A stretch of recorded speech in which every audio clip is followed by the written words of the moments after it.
สวัสดีครับวันนี้มายิงปืนหลังจากห่างหายมานานนะครับก๊อก19วันนี้เดี๋ยวมาลองยิงดูกัน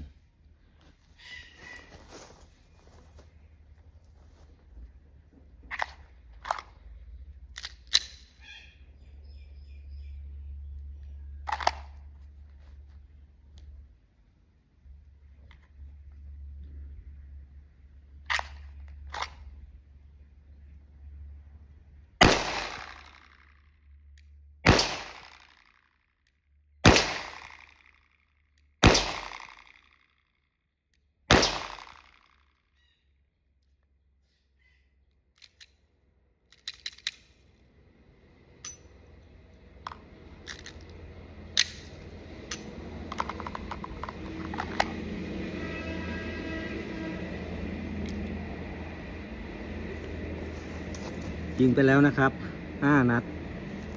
เดี๋ยวไปดูเป้ากัน